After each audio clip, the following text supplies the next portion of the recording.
এক বোন আসছে তার হাতের মধ্যে একটা আংটি, এটাকে দেওয়ার জন্য সাংবাদিক জিজ্ঞাসা করতেছে আপনার এই আংটিটা দিবেন, এখন কারণটা কি?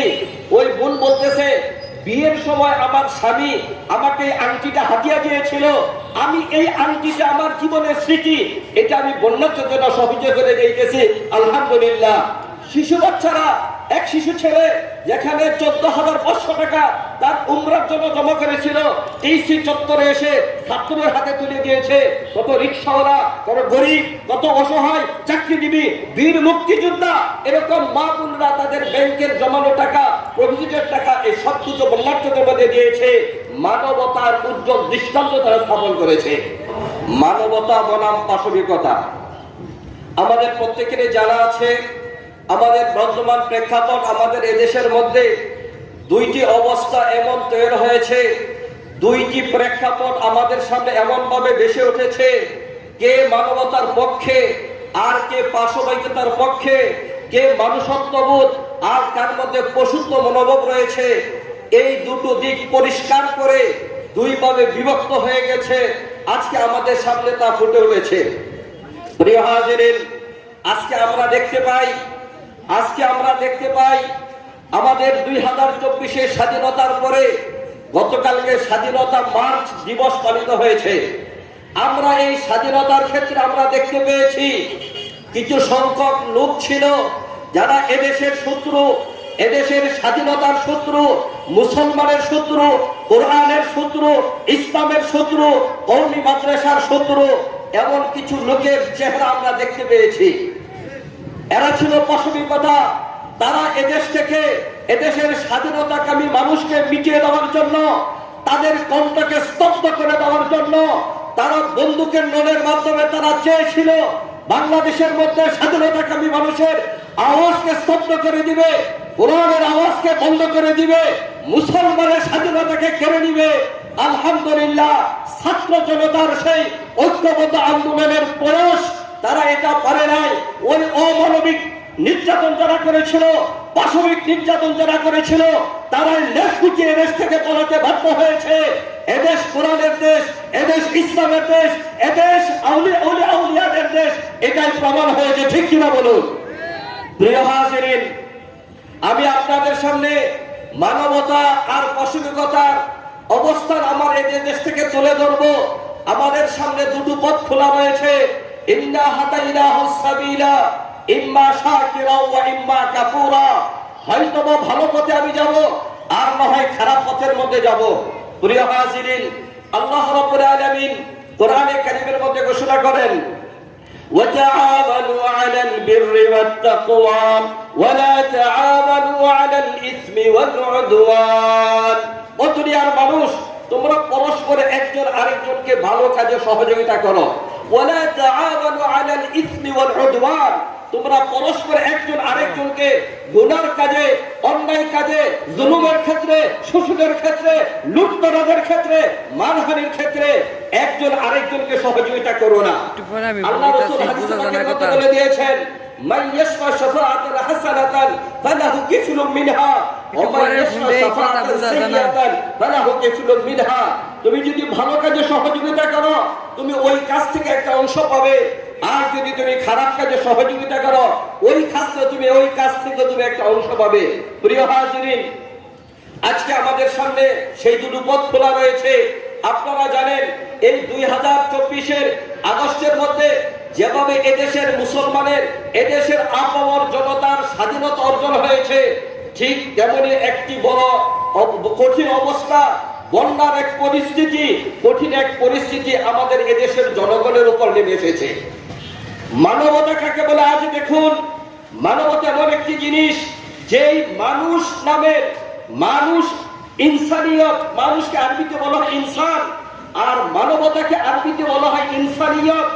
যেই ব্যক্তির মধ্যে মানবতা থাকবে সেই সত্যিকার অর্থে মানুষ হবে, যেই ব্যক্তির মধ্যে মানবতা থাকবে না সেই সত্যিকার অর্থে মানুষ হতে পারে না।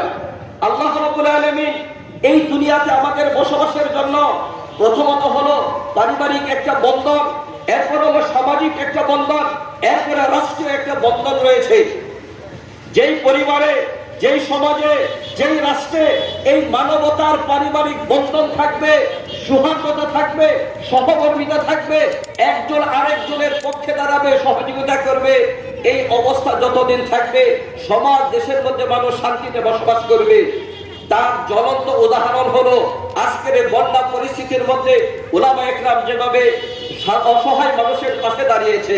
প্রিয় হাজিরিন, একদিক দিয়ে মানুষ অসহায় মানুষের পাশে দাঁড়িয়েছে, আরেক দিক দিয়ে এই মানুষকে কিভাবে অসহায়ত্ব করে খুন করা যায়, এই খুনের লীলায় এদেশের কিছু মানুষ উঠে পড়ে লেগেছিল।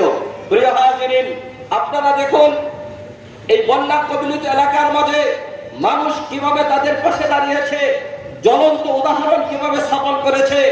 আপনারা পত্র পত্রিকা মিডিয়ার মাধ্যমে সেই খবর জেনেছেন। নোয়াখালী, ফেনী, কুমিল্লা, লক্ষ্মীপুর ওই এরিয়াতে যখন বন্যা কবলিত হয়েছে, আক্রান্ত হয়েছে, সর্বপ্রথম তাদের সহযোগিতার জন্য এদেশের উলামায়ে কেরাম তাদের পাশে দাঁড়িয়েছে। উলামায়ে কেরাম উদ্যোগ নিয়েছে কিভাবে তাদেরকে সহযোগিতা করা যায়, তাদের পাশে দাঁড়ানো যায়। প্রিয় হাজিরিন, আপনারা দেখেছেন আজ সন্ধ্যা ফাউন্ডেশন শেখ আহমদুল্লাহ সহ খেলাফতে মজলিসের কর্ণধার আল্লামা মামুনুল হক শেখুল হাদিস ইবনে শেখুল হাদিস আল্লামা মামুনুল হক সহ আরো অন্যান্য উলামায়ে কেরাম তাদের পাশে দাঁড়িয়েছে। মানবতা কাকে বলে তার সেই ডাকে সাড়া দিয়েছে।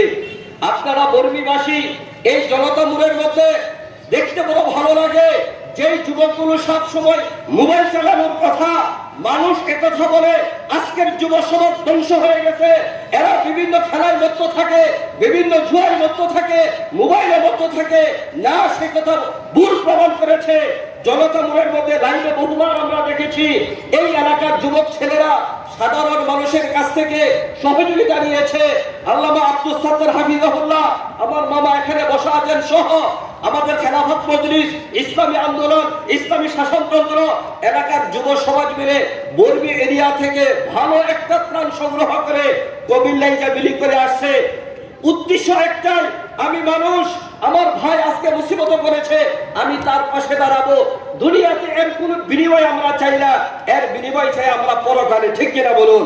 প্রিয় হাজিরিন, শুধু এই বর্মী ইউনিয়নের নয়, পুরা বাংলাদেশের উলামায়ে কেরাম, সৎ ছাত্র জনতা প্রত্যেকে তাদের পাশে দাঁড়িয়েছে। টিএসসি মোড়ে, যেখানে ঢাকা বিশ্ববিদ্যালয় টিএসসি মোড়ের মধ্যে যুবক শ্রেণীরা একটা দৃষ্টান্ত স্থাপন করেছে। এখানে তারাও এখানে বন্যার্থদের জন্য সহযোগিতা কালেকশন করেছে। আমাদের সমাজের মানুষ কতটা উদার, বাংলাদেশের মানুষ কতটা সহনশীল, বাংলাদেশের মানুষ মানুষের কতটা উপকার করতে পারে তার প্রমাণ এখানে দিয়েছে। আমি গতকালকে একটা নিউজের মধ্যে দেখলাম এক বোন আসছে, তার হাতের মধ্যে একটা আংটি, এটাকে দেওয়ার জন্য সাংবাদিক জিজ্ঞাসা করতেছে আপনার এই আংটিটা দিবেন এখন কারণটা কি? ওই বোন বলতেছে বিয়ের সময় আমার স্বামী আমাকে আংটিটা হাতিয়া দিয়েছিল, আমি এই আংটিটা আমার জীবনের স্মৃতি, এটা আমি বন্যার্থের জন্য সহযোগিতা করে দিয়েছি। আলহামদুলিল্লাহ। শিশু বাচ্চারা, এক শিশু ছেলে যেখানে 14,500 টাকা তার উমরার জন্য জমা করেছিল, টিএসসি চত্বরে এসে ছাত্রদের হাতে তুলে দিয়েছে। কত রিক্সাওয়ালা, কত গরিব, কত অসহায় চাকরিজীবী, বীর মুক্তিযোদ্ধা, এরকম মা বোনরা তাদের ব্যাংকের জমানো টাকা, প্রভিডেন্টের টাকা এই সব কিছু বন্যার্থদের মধ্যে দিয়েছে। মানবতার উজ্জ্বল দৃষ্টান্ত তারা স্থাপন করেছে। প্রিয় হাজিরিন, আমরা যখন এখানে মানবতার কথা বলছি, আপনারা জানেন আমাদের এই আগস্টে, জুলাই আগস্টের মধ্যে যে স্টিম রোলার আমাদের এই দেশের সাধারণ জনগণের উপরে চলেছিল, এখানে দুইটা বাঘ ছিল। কেউ ছিল মানবতার পক্ষে, ছাত্র জনতার পক্ষে, আর কেউ ছিল অত্যাচারী শাসকের পক্ষে। আমরা যদি মানবতার কথা তুলে ধরি, আপনারা দেখেছেন মানুষ মানবতার পাশে থাকবে তার প্রমাণ তারা কিভাবে দিয়েছে। একজন বৃদ্ধা মহিলা এক বোতল পানি নিয়ে দাঁড়িয়ে আছে। ছাত্র জনতা যে আন্দোলন করতেছে, ওই আন্দোলনরত ছাত্র জনতাকে পানি খাওয়াচ্ছে একজন বৃদ্ধা মহিলা, তার এক বোতল পানি নিয়ে দাঁড়িয়ে আছে। কত মহিলাকে দেখেছি বোতল তার কুকুলের মধ্যে নিয়ে ছাত্র জনতাকে তারা পানি পান করাচ্ছে, তাদের পাশে দাঁড়াচ্ছে। কত মহিলারা জুস বানিয়ে রাস্তায় বসে আছে, গ্লাসকে গ্লাস জুস এরকম ভাবে ছাত্র জনতাকে তারা পান করাইতেছে। মানবতাটাকে তারা সাড়া দিয়েছে। প্রিয় হাজিরিন, আজকে আমরা দেখতে পাই আমাদের সমাজের মধ্যে প্রশাসনের কিছু লোক তাদের মধ্যে মানবতার সর্বোচ্চ দৃষ্টান্ত তাদের মধ্যে রয়েছে। আপনারা পত্র পত্রিকায় দেখেছেন একজন সেনাবাহিনী, আজকে বাইজিদ মুস্তামি একজন সেনাবাহিনীর নাম, কুমিল্লার মধ্যে সে 350 অধিক বন্যার্ত অসহায় শিশু এবং বৃদ্ধ মানুষকে সে নিজে উদ্ধার করেছে। একজন সেনাবাহিনী, কিছু মহিলারা, কিছু বৃদ্ধ মানুষ পিকআপের মধ্যে উঠতে পারতেছে না, নিজের হাঁটুটাকে সিঁড়ি বানিয়ে দিয়েছে, হাঁটুর মধ্যে পাড়া দিয়ে তারা পিকআপের মধ্যে উঠতেছে, মানবতার উজ্জ্বল দৃষ্টান্ত স্থাপন করেছে। একজন মা হেলিকপ্টার থেকে তার শিশু বাচ্চাকে নিয়ে নামতেছে, বন্যার্ত এরিয়া থেকে তাকে উদ্ধার করেছে, নামার সময় তার কাপড়টা উঠে যাইতেছে, সেনাবাহিনী ওই কাপড়টাকে টেনে ধরেছে, আমার একজন বোনের সম্ভ্রম নষ্ট হতে পারে না, ওই কাপড়টাকে টেনে ধরেছে। এভাবে আজকের এই সেনাবাহিনী তাদের উজ্জ্বল দৃষ্টান্ত স্থাপন করেছে। আপনারা সেই ইতিহাস জানেন, ওই 4 আগস্টের মধ্যে, যেই দিন মিরপুরের মধ্যে ছাত্র জনতার পুলিশ মুখোমুখি হয়েছিল, পুলিশ নির্বিচারে মানুষকে হত্যা করতেছিল, ওই সময় সেনাবাহিনী পুলিশকে কাউন্টার করেছে। এদেশের জনগণের টাকায় তোমাদের শরীরের পোশাক হয়েছে, এদেশের জনগণের টাকায় তোমার বন্দুক কিনা হয়েছে, এদেশের জনগণের টাকায় তোমার বন্দুকের গুলি কিনা হয়েছে, এই নিরীহ ছাত্র জনতার উপর তুমি গুলি চালাতে পারো না। পুলিশ বারবার তাদেরকে বাধা দিয়েছে, ওরা বাধা মানে নাই, সেনাবাহিনী ওদের বিরুদ্ধে রুখে দাঁড়িয়েছে আর পুলিশকে সামনে আগাতে দেয় নাই। এই হলো আমাদের দেশের সেনাবাহিনী, তারা আমাদের পথে দাঁড়িয়েছিল, হকের পথে দাঁড়িয়েছিল, ইনসাফের পথে দাঁড়িয়েছিল, যে কারণে আজকে ছাত্র জনতার বিজয় হয়েছে। প্রিয় হাজিরিন, আজকে আমাদের জানতে হবে স্বাধীনতা অর্জন করাটা সহজ, স্বাধীনতাটা ধরে রাখাটা কঠিন। আজকে আমাদের এদেশের মধ্যে পাশবিকতা আর পশুত্ব মনোভাব, কিছু সংখ্যক অসাধু, কিছু সংখ্যক বিপদগামী আইন কর্মকর্তারা, পুলিশ প্রশাসনে কিছু লোকেরা তা দেখিয়েছে আমাদের মাঝে। প্রিয় হাজিরিন, বড় কষ্ট পায়, কলিজা ফেটে যায় যখন এই সমস্ত খবরাখবর আমরা দেখতে পাই। গত কয়েকদিন ধরে ভাইরাল হয়েছে, একটা ব্যানের মধ্যে লাশ রাখা হয়েছে, চাদর দিয়ে রাখা হয়েছে, এর উপর আরেকটা লাশ রাখা হয়েছে। বিভিন্ন প্রতিবেদনে আসছে পুলিশরা এই লাশগুলো জ্বালিয়ে দিয়েছে। প্রিয় হাজিরিন, কোন দেশের বিরুদ্ধে যদি যুদ্ধ হয়, অন্য আরেকটা দেশ যদি কোন দেশের বিরুদ্ধে যুদ্ধ করে, এরপরেও কোন মানুষকে আগুনে পোড়ানোর অধিকার রাখে না। আর এদেশের অসাধু কিছু পুলিশ প্রশাসন এদেশের মানুষের লাশ জ্বালিয়ে দিয়েছে। পরিষ্কার করে আমরা স্পষ্ট ঘোষণা করতে চাই, যেই সমস্ত ব্যক্তিরা আমাদের নিরীহ ছাত্র জনতার উপর গুলি চালিয়েছিল, একটা একটা শনাক্ত করা হবে, এদেরকে বিচারের কাঠগড়ায় দাঁড় করানো হবে, চূড়ান্তভাবে প্রমাণ করতে হবে এদেশের মধ্যে ভবিষ্যতে যেন আর কোন পুলিশ প্রশাসন সাধারণ জনগণের উপর আক্রমণ করতে না পারে, জুলুম করতে না পারে, সেই পথকে বন্ধ করে দিতে হবে। প্রিয় হাজিরিন, সেই অবস্থা আপনারা দেখেছেন, কেন তোমরা গুলি চালালে? এই ছাত্র জনতার উপর তারা কোনো অন্যায় দাবি নিয়ে রাস্তায় যাবে নাই। প্রিয় হাজিরিন, আজকে আমাদের সামনে এই অবস্থা চলে আসছে, জালেম জুলুমের খতম হয়েছে, ফেরাউন নমরুদ ধ্বংস হয়ে গিয়েছিল। যত বড় শক্তি থাকে আল্লাহ রাব্বুল আলামিন তাদেরকে তত দুর্বল প্রাণী দিয়ে এদেরকে ধ্বংস করেন।